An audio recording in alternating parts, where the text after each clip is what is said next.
Salam alaikum wa rahmatullah. Notre noble prophète sallallahu alayhi wa sallam a dit, dans le hadith authentique rapporté par Bukhari et Muslim, "Ma yuridillahu bihi khayran yufaqihu fid din." Celui à qui Allah veut du bien lui fait comprendre la religion. Ce hadith nous donne la grande importance du fait d'apprendre, d'assimiler, de connaître sa religion. Car comme on le sait tous, Allah subhanahu wa ta'ala, par sa grande sagesse et miséricorde et son grand pouvoir, nous a créés dans ce bas monde pour nous examiner. Le but de notre existence ici, c'est de connaître Allah subhanahu wa ta'ala et de connaître ses prescriptions religieuses et de l'adorer convenablement, afin d'acquérir le grand succès dans l'au-delà et la grande réussite. Pour ceci, certes, il faut que le serviteur connaisse son Dieu. Ceci se réalise à travers ilm al-aqidah et aussi en méditant les ayat Allah Azza wa Jal, que ce soit les versets coraniques qui parlent d'Allah subhanahu wa ta'ala, ou bien les grands signes dans ce monde autour de nous, dans cet univers. Tout ceci nous fait connaître Allah subhanahu wa ta'ala davantage. Donc connaître Allah subhanahu wa ta'ala et aussi connaître sa religion, connaître ses prescriptions religieuses, afin de l'adorer d'une manière convenable, afin d'être accepté par Allah subhanahu wa ta'ala, afin de bénéficier des grandes et immenses récompenses divines qu'Allah subhanahu wa ta'ala nous a promis. Pour ceci, il est nécessaire, avant de pratiquer, de connaître. Avant de pratiquer, de connaître les prescriptions religieuses.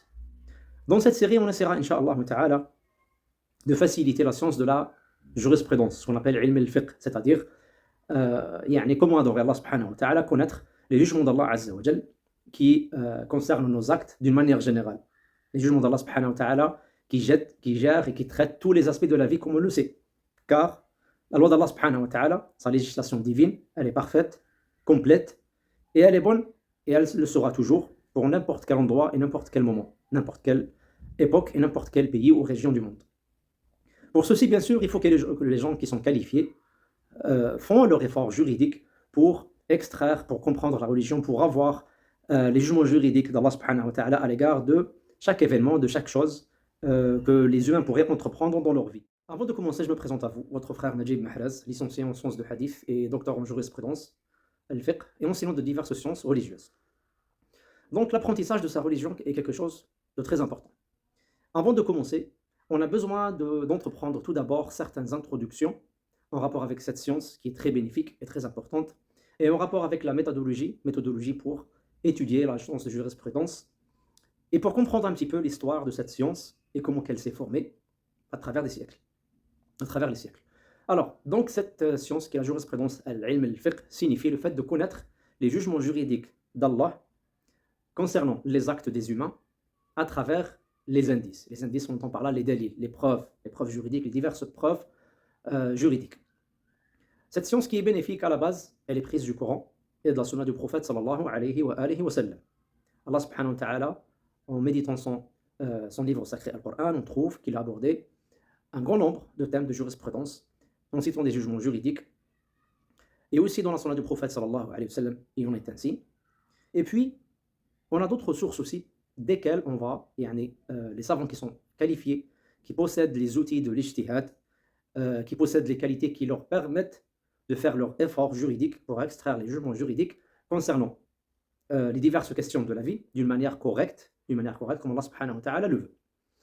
Alors, donc on a tout d'abord, comme j'ai dit, Al-Qur'an al-Karim, on a aussi la sunna du prophète sallallahu alayhi wa sallam, on a aussi d'autres sources, comme l'ijma', le consensus de la communauté, le fait que les savants de la communauté dans une certaine époque se mettent d'accord tous sur une question juridique. Donc, ça donne que certainement, le jugement juridique qu'ils ont donné est un jugement authentique. Car la communauté, comme le prophète sallallahu alayhi wa sallam nous l'a dit, ne peut pas se mettre d'accord sur quelque chose qui est fausse. Elle est exempte de se tromper dans sa totalité. Certes, un tel et un tel peuvent se tromper, quiconque se trompe, certainement. Mais là, on parle de l'ensemble de la communauté. On a aussi comme source de la jurisprudence al-qiyas, le raisonnement par analogie. Le raisonnement par analogie, qui signifie le fait de donner un jugement juridique à une telle question qu'à la base on méconnaît son jugement juridique, on va lui attribuer le même jugement juridique d'une autre chose, d'une autre question qui lui ressemble. Cette ressemblance, ce n'est pas une ressemblance superficielle, mais c'est plutôt le fait qu'il y a la même illa, c'est-à-dire la même cause. Et là, on entend par là la cause du jugement juridique. Voilà. Donc les deux choses qui se ressemblent, qui ont des choses en commun, et ces choses-là sont des choses considérables, qui ont un effet sur le jugement juridique, ceci donnera que on va leur attribuer le même jugement juridique. Et ceci, on peut l'utiliser avec énormément de questions dont on n'a pas, ou on ne trouve pas, ou bien on n'aperçoit pas un texte clair et net sur la question traitée. On a aussi d'autres outils, énormément d'outils yani, qui sont connus dans la jurisprudence. Donc, à travers tout ceci, on va connaître le jugement d'Allah subhanahu wa ta'ala à travers nos savants qui possèdent les outils nécessaires pour ceci, pour nous donner des jugements fiables.